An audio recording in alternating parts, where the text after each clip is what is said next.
hybrid, or I would better say coupled physics, since if you remember, I called hybrid methods only those that link two modalities already on physical level, not on mathematical level. So those coupled physics problems, they usually lead to the knowledge of certain function inside of the domain.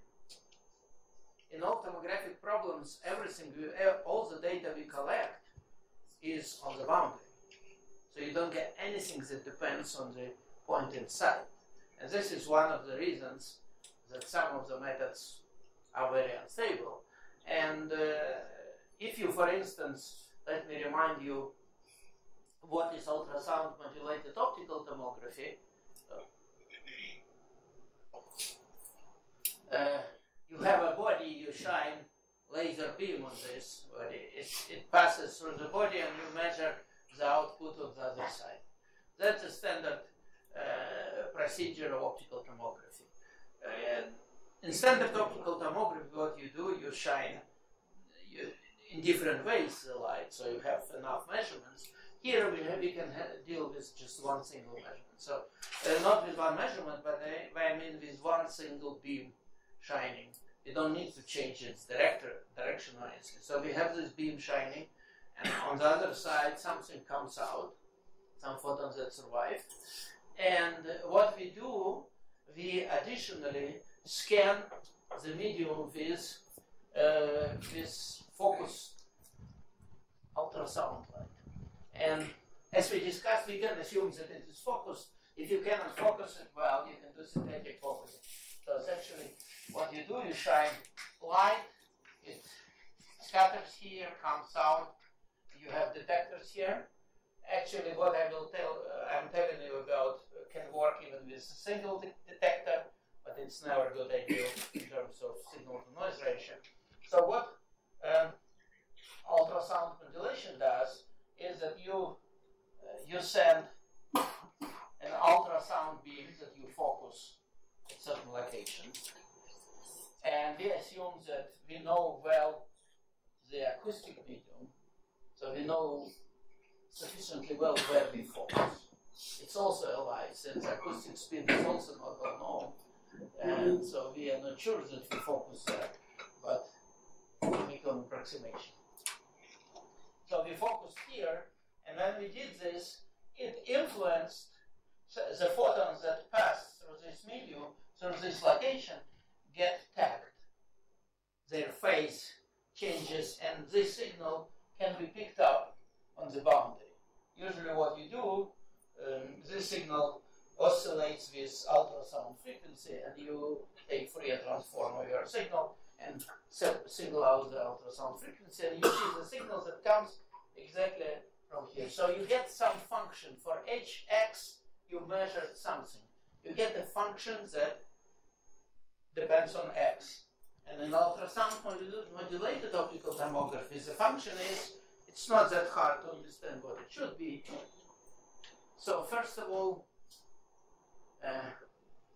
you need to know how many photons pass through this location, and this is the fluency, the intensity of light, which you don't know. Since you don't know the medium, you don't know the intensity of light.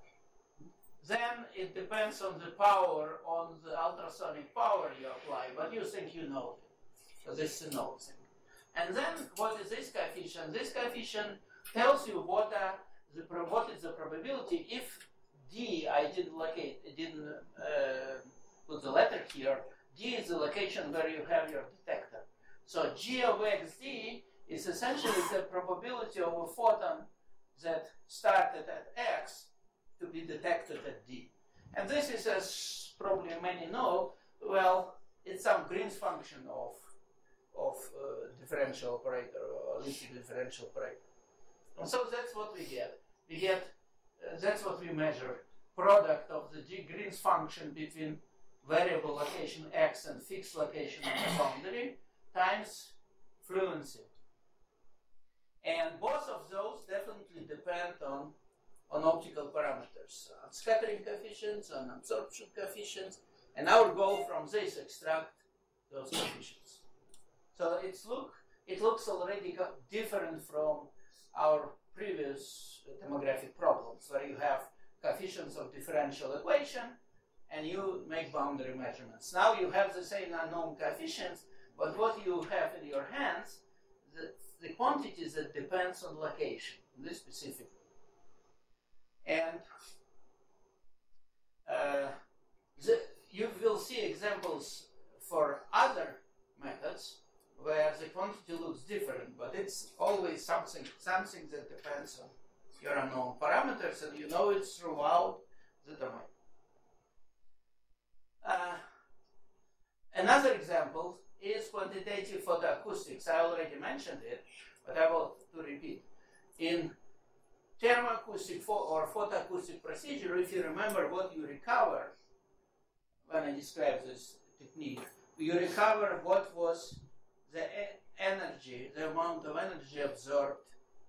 You irradiate your medium either with microwaves or with laser beam or with something that heats it up, and you want to recover how much energy is absorbed at each location. And that's what thermoacoustic tomography did. For instance, this time reversal, etc. But this is not what you want to know. For instance, if you shine the light, if you do photoacoustic tomography, when you send the light, what you want to know what are the absorption and scattering coefficients, optical parameters of your medium. And it's not exactly the same as this function. Namely, this function is related. Okay, let's talk about optical photoacoustic tomography. So you send laser beams. Then the sigma would be not conductivity, it would be optical absorption, and this would be fluency. Notice, and gamma is some parameter that tells you how well one type of energy is converted to another, how well optical energy is converted to acoustic. But we assume that it's known thing, so we will not bother with it. So essentially, it's something similar to what we have in ultrasound modulated optical tomography. Over there, we had fluency times Green's function. Here we have fluency times absorption coefficient. And the same question, you have something that depends on those unknown parameters. Notice that fluency you don't know. Fluency is the solution of the equation. Let's say, since I'm oscillating between electric parameters and optical parameters, so the notations are not consistent with what people normally do. So, and besides, since I did cutting and pasting, notations change from slide to slide for simplicity. Let me remind you that you have this equation that your fluency satisfies. The sigma in this particular case is this absorption coefficient, which you don't know. And there are some boundary conditions that tell you what was the setup, how you shine the light. So this U depends on sigma, which you don't know, and times sigma itself. This is somehow nonlinear dependent thing on sigma of x. And again, you need from this, but what is new in comparison with standard inverse problems, that this thing that you measured is known throughout the interior, not on the boundary. So again, the question, whether we can recover sigma from this? Is it stable, and so recover?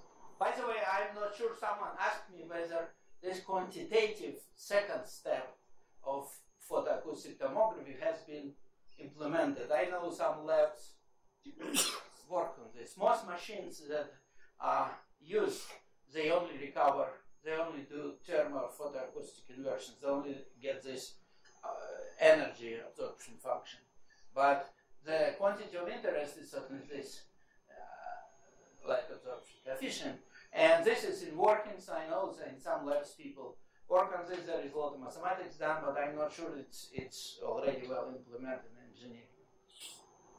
Let me briefly mention some other very interesting coupled physics techniques.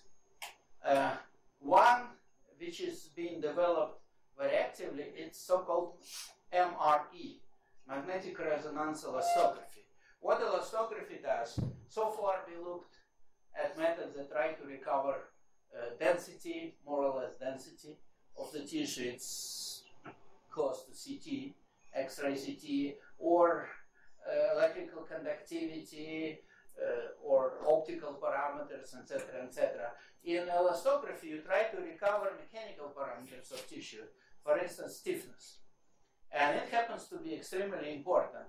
It's known that liver diseases, even on very early stages when they just start, change drastically the stiffness of tissue. By the way, in old days, I don't know, maybe in India, doctors still do this, but in old days when doctors came to your home, and when doctors actually touched you, which they don't do anymore, they do this so-called palpation. And that's exactly what they were looking for. They try to determine stiffness of different parts of your body.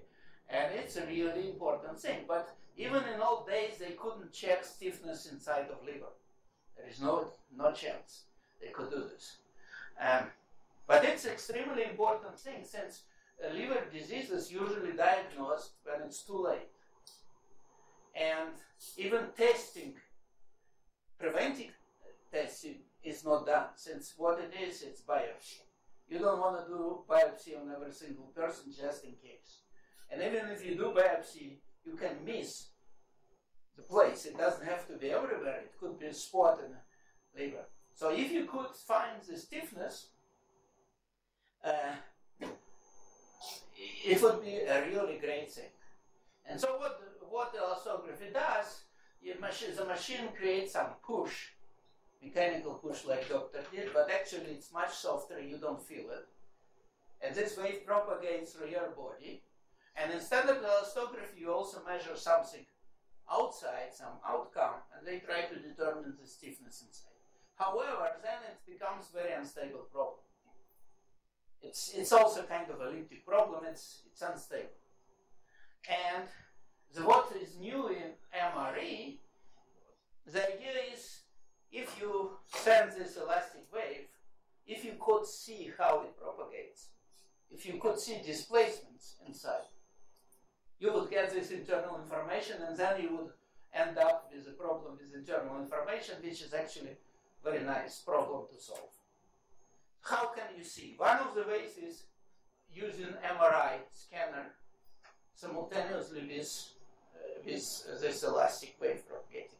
It just observes how the wave propagates. You can nicely determine displacements, and then you can recover stiffness, and it's amazing. It's done in Mayo Clinic. It's not in commercially available.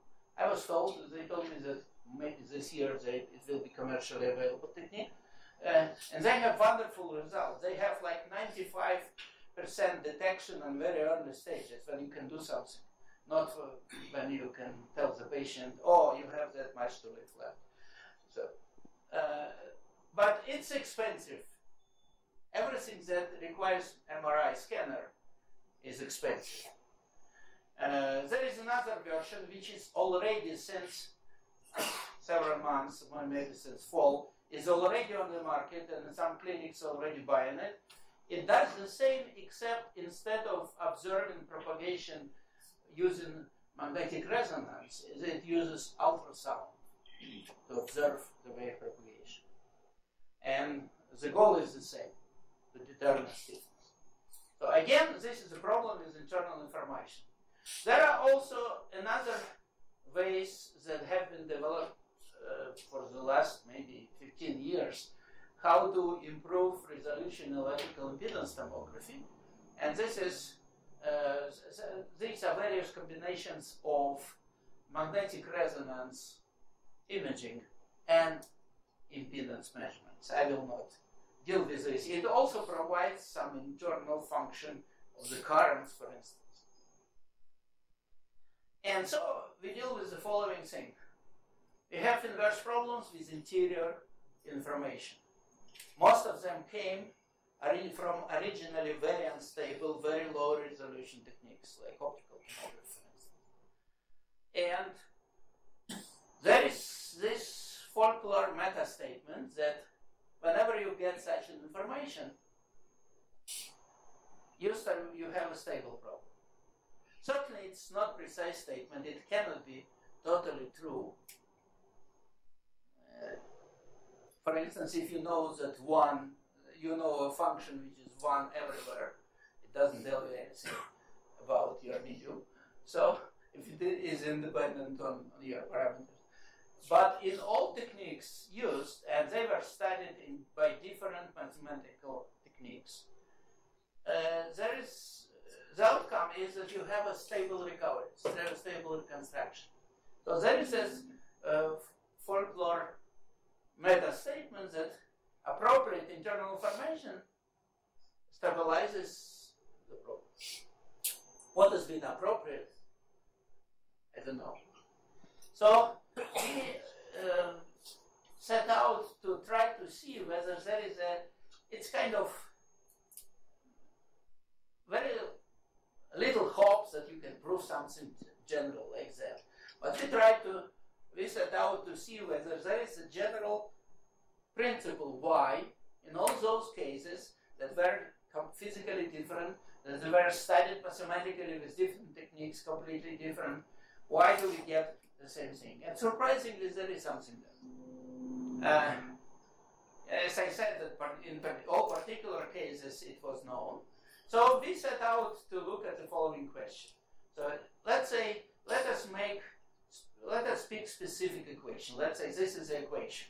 This equation would arise in quantitative photoacoustics, in ultrasound modulated optical tomography, and in ultrasound modulated electrical impedance tomography. In electric impedance case, there is no this zero order term. Then D would be conductivity. In optical tomography case, sigma would be, it's not appropriate notation. It would be absorption coefficient, and D is something like 1 over the sum scattering and absorption coefficients. So we have this problem with some boundary data. What is the boundary data? I don't specify here. Some boundary data is different for different methods. For instance, for EIT, it's impedance measurement. For optical tomography, you send the light and measure outcome. So it's different. The boundary conditions vary, but I will not specify this. And what you are given some function of these unknown parameters, D and sigma, as well as this solution U. You remember in optical case it was fluence. And as well, you will see that in many cases you also this also has gradient of U. For instance, in the impedance case, it would mean that you have functions that depends on conductivity, potential, and current. So U would be potential, this would be current, this would be conductivity, and there is no other coefficient. So that's what someone gave you. And the question is, can you, and let's say F is sufficiently nice function of all those variables, let's say smooth function. Can you figure out whether the problem, so now what is the problem? The problem is the mapping from pair of functions D and sigma into this single function F. And you want to invert it. So the question is whether you can invert it, whether it's invertible, and I will not address it, and whether it's stable. Okay, so let me tell you what is the procedure. Oh, I broke my rule not to refer to papers. So we did this with my postdoc. And so what is the idea? The idea is that the mapping from D sigma to this function F, so to map it from here to there, you need to go through finding this solution, finding its gradient, and then plug in here. It's a nonlinear mapping. So the idea is to try to linearize it on some smooth solution to see what happens locally, and then to try to do microlocal analysis of the resulting operator. So we try to figure out why it is stable. So again, just for you, I changed notations again, since I again was pulling this from different texts.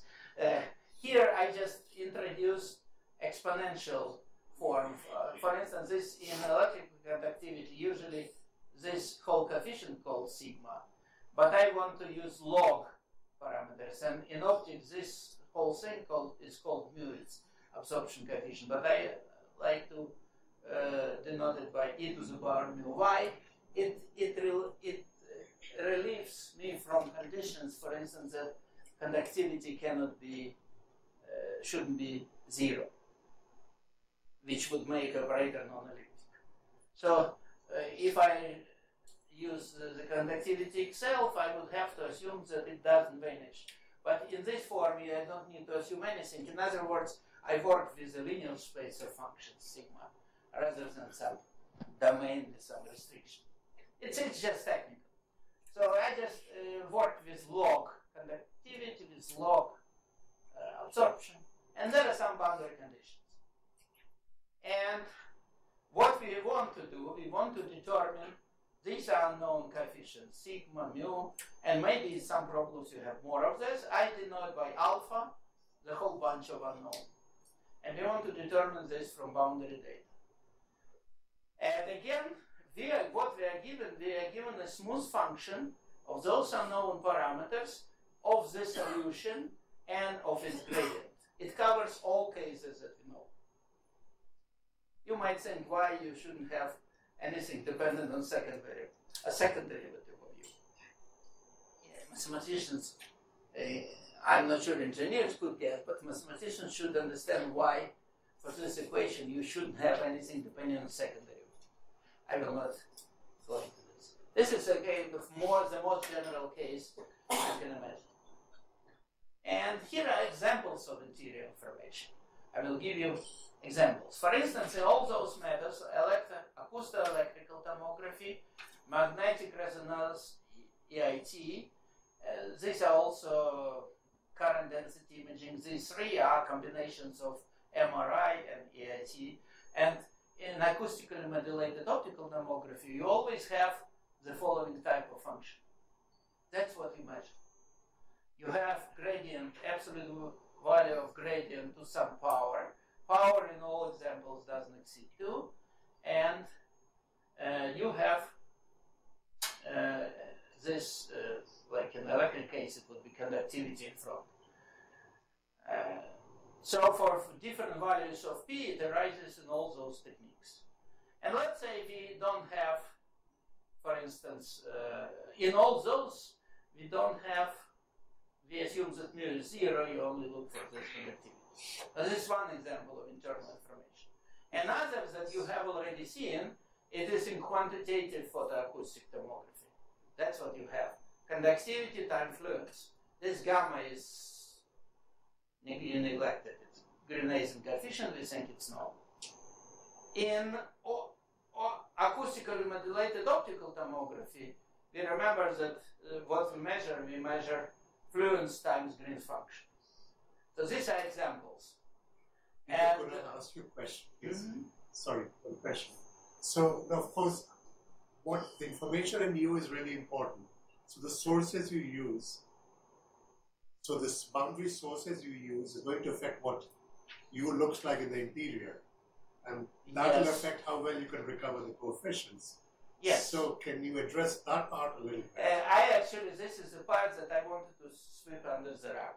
Since I didn't tell you, for instance, in this case, I explained to you how you get this. Right. Since it's exactly, if you have that many photons affected by ultrasound, and you multiply by probability to reach the detector. That's what your signal is detected. In other cases, it's not obvious. You're right, you need to create special setup on the boundary conditions, which is pretty stable and which is not hard. So, but just the formulas are very much different everywhere. You should believe me, just hear that and look at papers, or I don't remember whether I wrote this in my book. It's very easy in each of those cases.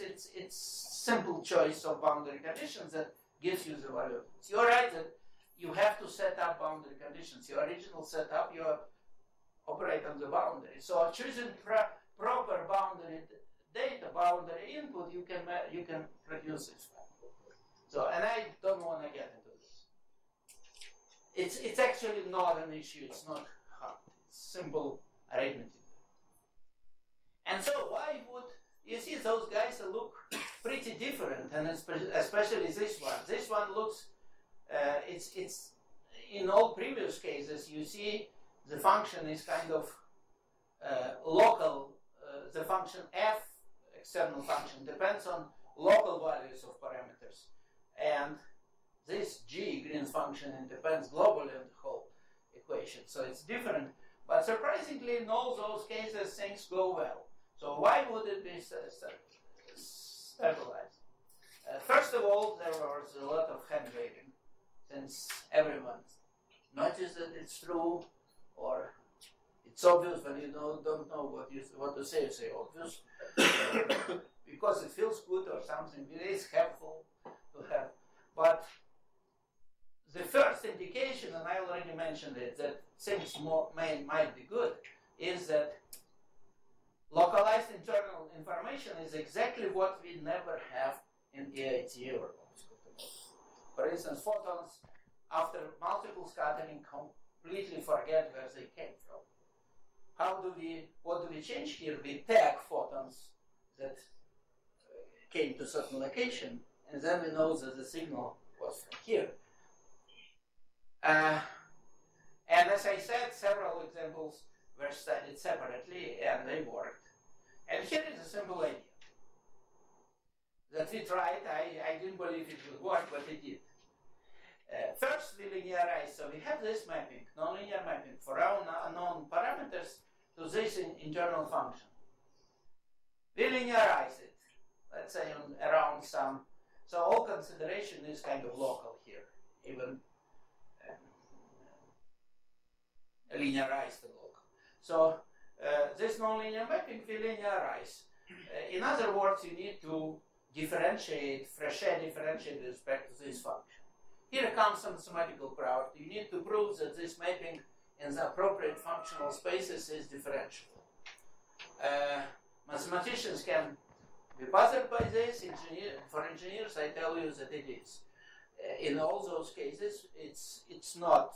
It requires some mumbo jumbo mathematical, but as a end result is that it is differential. But if it is differentiable, then it is very easy to differentiate. What do you take? You take all your equations, and you, instead of alpha, you write alpha plus delta alpha. Instead of u, you write u plus delta u. You compare terms of the same degree of, so you do formal linearization. If you know that its derivative exists, and I tell you that it does, then find its formal calculation, which everyone does in engineering and everything. So you do this formal calculation, and you get a linear operator. And if you're lucky, this operator happens to be pseudo-differential. In all those cases, the operator happens to be pseudo-differential operator. But it's not pure luck. It cannot be an accident. It cannot be that you always get pseudo-differential operator with no reason. So I tell you what the indications that you should have expected this. So what is, so we have this operator, maps function alpha of x to some smooth function alpha of x solution and its gradient. So now I will disregard that it's non-linear. Imagine since I linearize it anyway. What are indications that your operator is pseudo-differential? First of all, what is the indications that the operator is differential? There is wonderful theorem by Peter, old theorem, and mathematicians, if you haven't seen it, I recommend you to prove it. Under extremely weak conditions, if you have a linear operator A that maps functions into functions,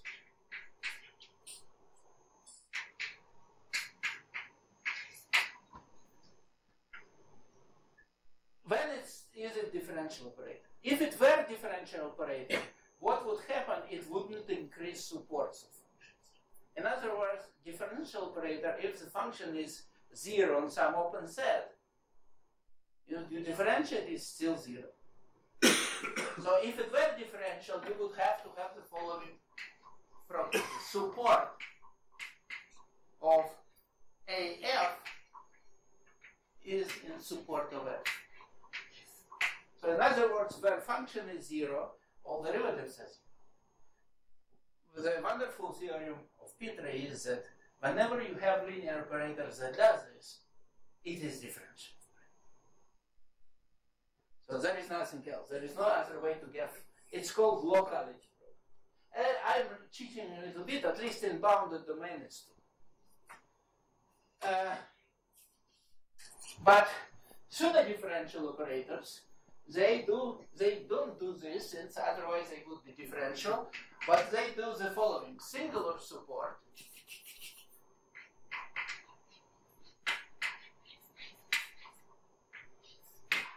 doesn't increase. In other words, wherever your function was smooth, some open set, you have smooth function f, if you apply pseudo-differential operator, it's still smooth. So pseudo-differential operators don't create new singularities. Actually, there is a more detailed formulation that wavefront set is not increased, which I will not discuss now. Now look at this mapping. Imagine that in certain area of your domain, this is your domain, in certain area this alpha, what we need to see whether it's true that if alpha is smooth in certain domain, this guy is smooth. Look, let us have a piece where alpha is smooth. Then recall what we're dealing with. Alpha are coefficients of an elliptic equation. U is solution of elliptic equation. Wherever the coefficients are smooth, the solution is smooth, and its gradient is smooth. That's it. And f, I assume, was smooth. So this operator definitely doesn't increase singular support. I don't want to get into wavefront sets, since this is only an indication. This is a hunch. The derivative should be pseudo-differential. And you do calculation and it happens to be pseudo-differential every time. Now, if you're lucky, you might compute the principal symbol. I know that microlocal analysis has been discussed here many times, but I don't want to dwell too much on that. It's like for differential operator. If you have a differential operator, you collect only these terms of highest degree of differentiation, and the symbol, it's a principal symbol. Everything which is of lower degrees, or lower orders, is neglected. So if it were differential operator, and it's the same for pseudo-differentials, if the principal symbol doesn't vanish, you deal with the elliptic equation. And the same here. So if you manage to compute principal symbol, and if you're lucky and it's elliptic, what you conclude? You conclude that when you invert this mapping, what you are doing, you are solving elliptic equation. It's not differential, it's pseudo-differential, but it doesn't matter. You are solving elliptic equations. And pay attention, you are not trying to find coefficients of this equation. You are solving specific equation. It's like, for instance, solving Poisson equation. Like delta U equals F. And you want to solve given F, find U. It's very stable operation. Solving elliptic equations is nice procedure. Again, it's not anymore finding coefficients of this equation. It's just solving a homogeneous elliptic equation. That's it. If you see that this happens, your problem. And, well, there are many ifs here. And what can happen if it's not elliptic, if the symbol is vanishing? I will tell you, sometimes it tells you, okay, you don't get nice problem, but just instead of, I told you, use only one setup, for instance, send one type of current or one type of light. Maybe you need to do 2 setups. You send current this way also. Maybe you need 3, but you can see it from a principal symbol.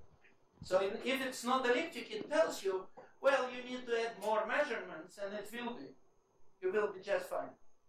And so let me,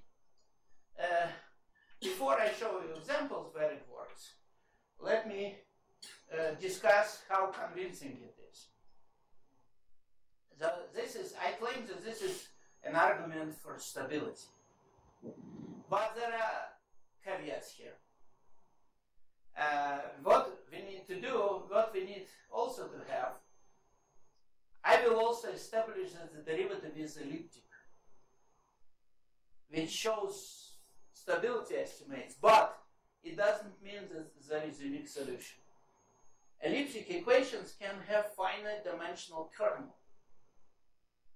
And this technique of symbols cannot tell you, you have this kernel. So it doesn't, you need, to prove that solution is unique, you need to do something else and much harder.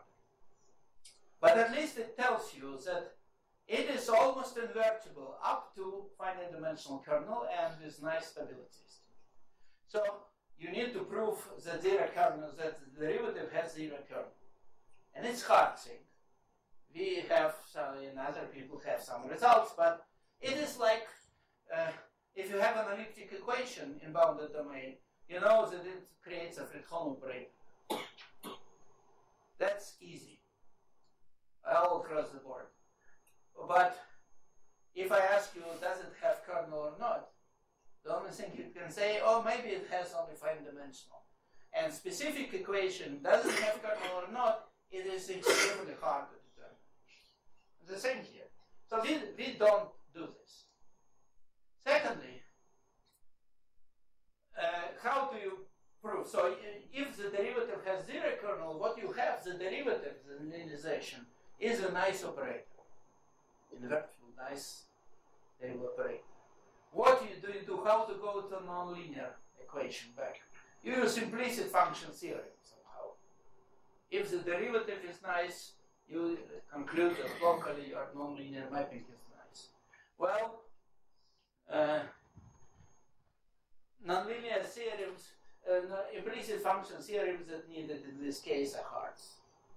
And so this is also a problem. So in other words, I do the easy part. What it gives you peace of mind. It tells you that if you do this setup in couple physics problem, you will have stability. But it doesn't prove uniqueness, and it is only linearized version. I don't necessarily know how to deduce something for nonlinear equation, but frankly, where in my applied hat, I think that it's sufficient peace of mind without even bothering with implicit function theorem. But for mathematician, you do need to bother about it. And you have to use some tricky things like Nash, Moser, Romander, Nuremberg, implicit function theorem. And I don't do this. I do the easy stuff. So, this happens. So, example.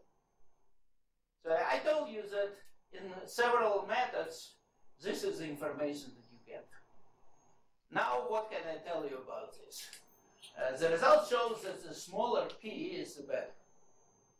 And the best is, you will see why when you see the principal symbol, when p is less than 1. But so far, we don't know any application where it's less than 1. It's a little bit harder when p is 1, which is in all those modified combinations of EIT with MRI, and p equals 2 arises an acoustic electric So, what are the steps? First, you prove that there is derivative, a derivative, and all applied people can, engineers at least, mathematicians, whether they applied or not, they should strive for rigorous results whenever possible. But when it's impossible, okay, still can go ahead.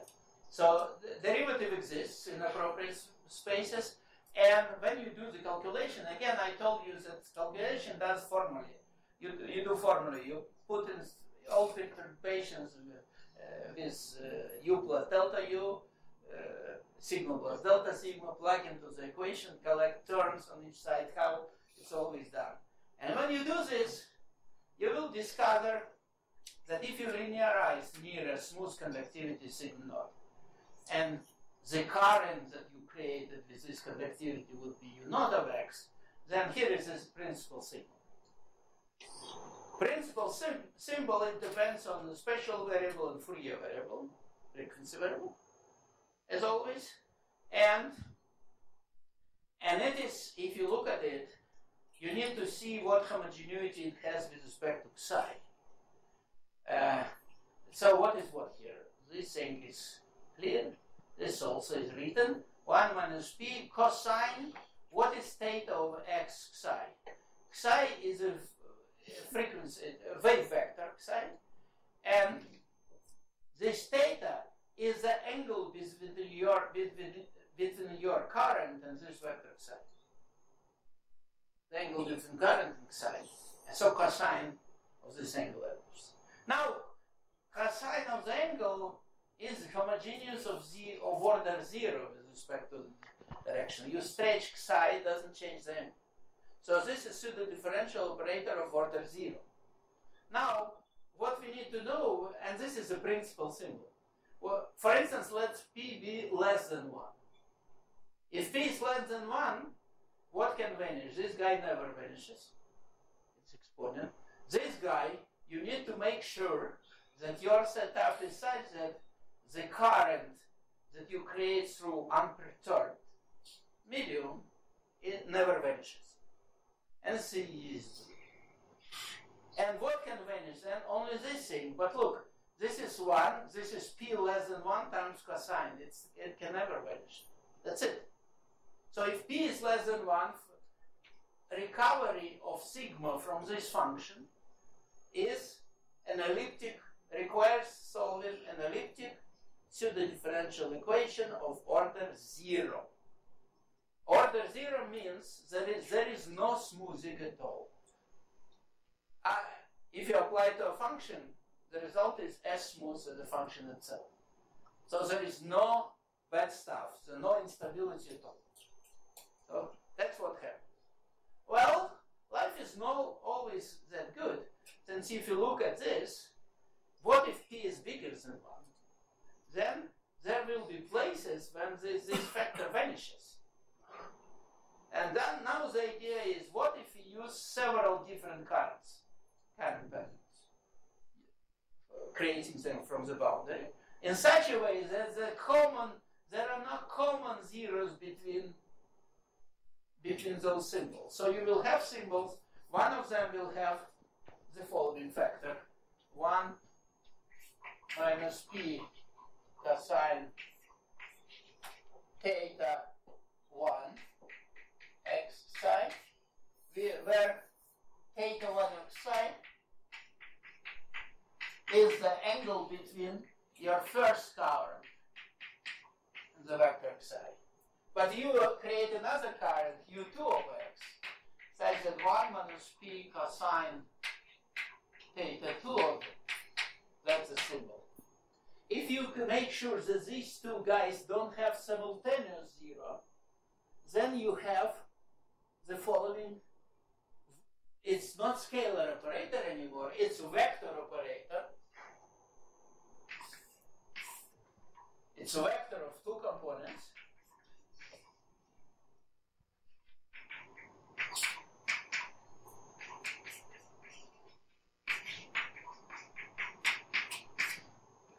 And if you have such a vector operator, and it's elliptic if there are no common zeros, still the problem of solving this equation is stable.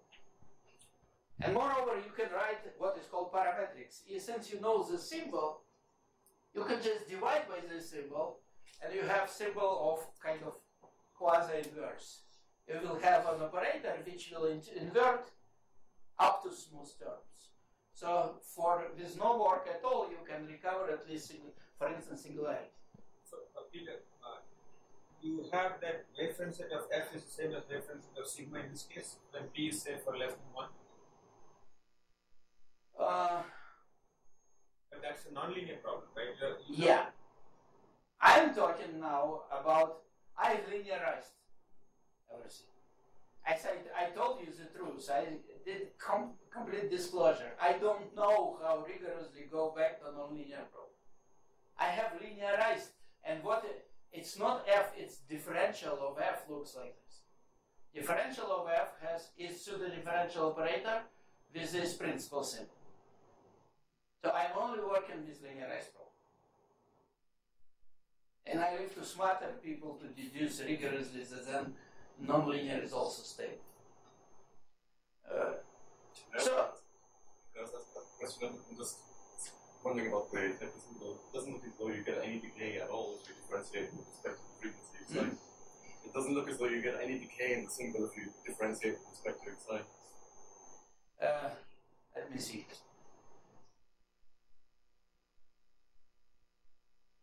Back to what? To psi? Yeah.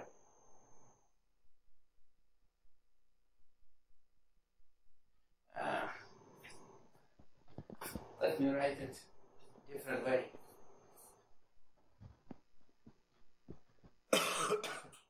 It is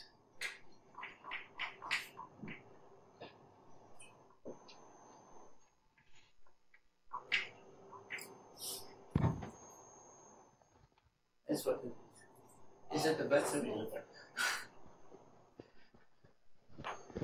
Okay, so this symbol of the zero order. And again, if you have p bigger than, even equal than 1 creates problem, equal to 1 creates problems, there will be 0 somewhere. So you will need, what it means, it tells you, you need more than 1 measurement.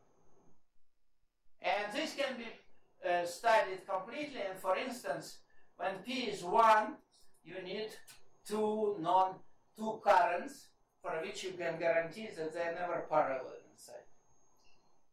They always make non-zero angle. And this in 2D is always possible too. It's small.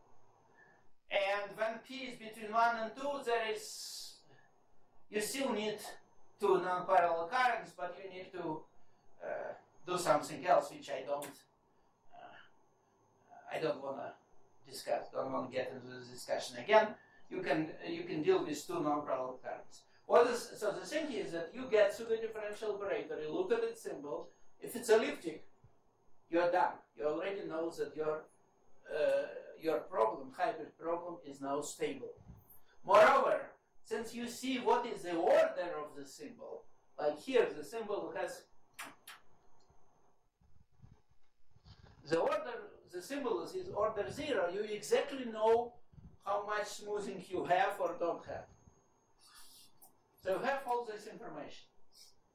And it also tells you that, okay, if you hit some 0 of the symbol, maybe you can have more measurements. And when you look at those measurements from the symbol, you exactly see what you need required from them. And if you acquire those measurements, you have nice elliptic problem again. And I will skip this and I will keep that. For instance, another example, that's ultrasound modulated optical thermometer, where you remember it was fluence times Green's function. And it's easy to Green's function between the detector location, which I used to call G, and now I changed notation for your sake. Green's function. It's easy again to run linearization, to do the formal calculations, couple of lines, and you discover that this is what the symbol is. So actually this operator is elliptic. You see psi only enters here. It's elliptic of order -2. So actually it's smoothing operator. And you know exactly what you know that your problem is stable, you know what stability estimate should be since you see what is the order, etc. So this is, I wanted to spend a few more minutes on something a little bit different. I want to finish this couple of physics problems and spend a few minutes on something related but a little bit different. So maybe if there are quick questions about a couple of physics problems right now.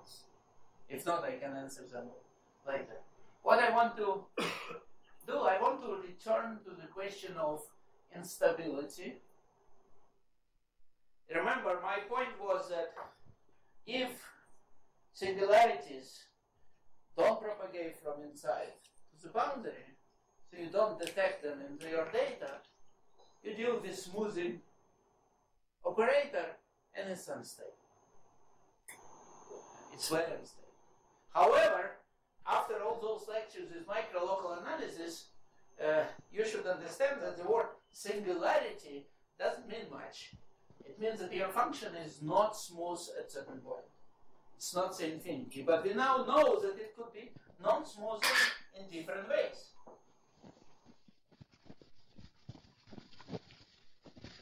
So if your function is not smooth at certain point x, it can be non-smooth in different ways. You can have interface like this, smooth function on the left and on the right, and jump here.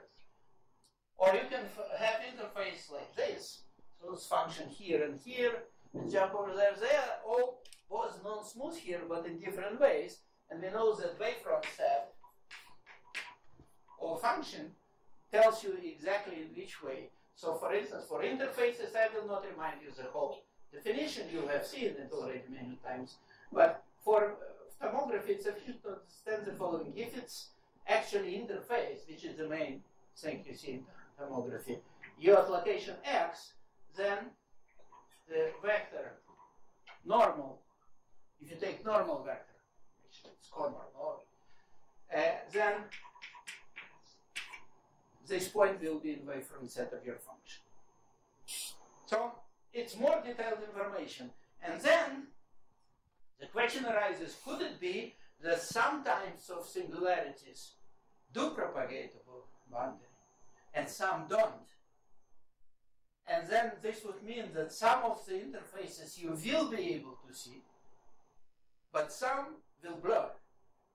And that's indeed true. Since before my picture was very crude. I only distinguished smooth function around this point or non-smooth function. Now, in more detailed approach, if you know the wavefront of your function, wavefront set of your function at this point, so different points of this wavefront set, they will travel different. And let me remind you how this happens. So I wrote it for the wave equation with sound speed c of x. So what you have this Hamiltonian system x prime t in the phase space x psi. You have this dynamical system, Hamiltonian system. It has trajectories that are called bicharacteristics. And so if you have at certain point x psi, you can write, you use it as initial condition and you move it along bicharacteristic. And so these solutions are bicharacteristics. And if you disregard psi components and project on x spaces, they're called rays. These are geometric optics rays. And so what is known that single wavefront sets for this wave equation propagate along those bicharacteristics. And if you project on the x phase, they go along rays. So what you need to do, so you want to see whether you will be able to recover this interface stably or it will be blurred. What you do, you take the point x and normal vector x psi, then you run big bicharacteristic here, then you project it onto x plane, forget psi component, you will have a curve from here, you will have a curve coming from this point x, and if this curve hits your detector, you see this interface. If there is no detector that will be hit by this ray, this interface will blur. Why? Since this particular singularity didn't show up in your data. So more in simpler way, let me put it this way. For a standard random transform, the rule is, for a standard random transform, the rule is the following. You want to know whether you will see this interface. Random transform, what it does, it integrates over lines. So the rule is that you will see this piece of the interface if one of your lines of integration will touch it tangentially. If none of your lines of integration touch this tangentially, it will blur. You will not be able to recover it sharply. And before I go further, I might have like 5 minutes more. Yeah. Before I go further, let me mention, since it's interesting stuff, I find it. There is what can happen when sound speed is variable, trapping. It can happen that some rays go around without ever reaching the bound. Then it means that corresponding singularity will never show up in your data and it will blur. And so for instance, trapping speeds, if you take this speed like this and actually rotate it back like this, there will be trapped rays here. Or even worse, if you take paraboloidal graph of sound speed, there will be many rays that will stuck inside. And then what you expect? That if you put an object inside of this trap, and if it has part of the boundary where the rays coming from here in normal direction get trapped, you will never be able to see it. So, and just a few examples. By the way, for the transforms that Hayek told you about, the circular transform, the rule is exactly the same, but you should be able to tangentially touch by circle. In other words, if you take normal to this interface, if this normal hits detector, you see it.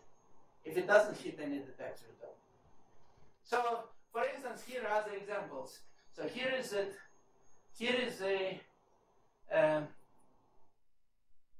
the phantom, and this is for high case, so you don't integrate over lines, but you integrate over circles. And so this is where your detectors are. And which parts of the boundary of the square you will see. This part you will not see. Why? Since you take the normal and it doesn't hit any detector. And this is the reconstruction. You see those guys, you see this thing, you don't see those parts, they blur. You should have predicted this. That if this is what is called effect of incomplete data. You didn't surround your object completely.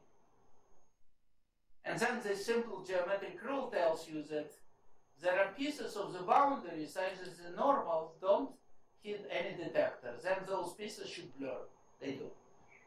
And there are other examples like this. So for this, for instance, this is a phantom. This is where the detectors are, and you can figure out geometrically that you should be able to see this part and this part, but not this sideways, and that's what happened, etc. But trapping does something else. If you have, this is for constant sound speed. There is no trapping when speed is constant. But if you have variable speed, like in human body, and if there is trapping region, you can go all the way. You see, this thing wouldn't happen if you had transducers all around. You would see everything. But if there is trapping, You can go out of your way placing transducers wherever you want around. You can surround completely this. If you want with 5 layers of transducers, you will not see some parts. Since the trapped rays will, the singularities from which, so again, how do you get the ray? You start from, if this is your interface, this is the point, this is normal vector, you use x, psi as initial conditions for this Hamiltonian system by characteristic. You project it back, you get a ray.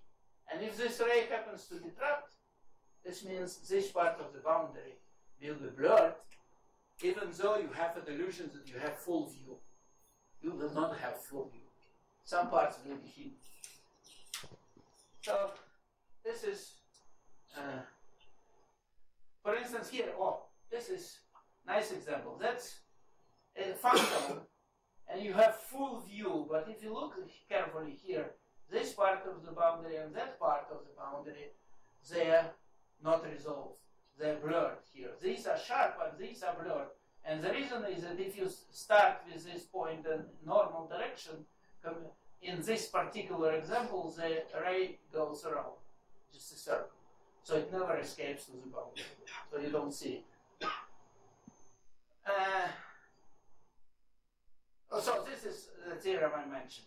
That if you can touch tangentially by a circle ray, then you see this part. If not, then not. But again, if the sound speed, if the medium is inhomogeneous, there is no such geometric rule. What you have to do, you have to create bi-characteristics, project them into rays, and look at the rays, where they go. If each singularity eventually shows up on the boundary, you will see everything sharp.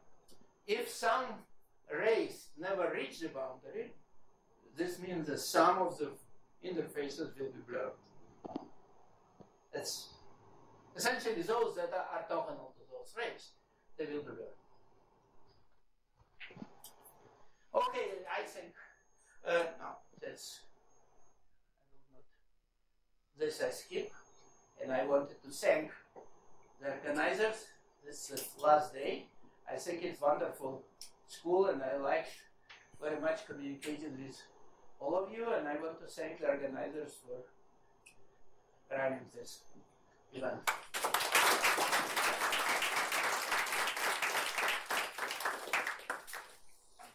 Could I stop for also like to thank Professor Peter Coachman for coming and giving 5 lectures here. So a little present from the organizers.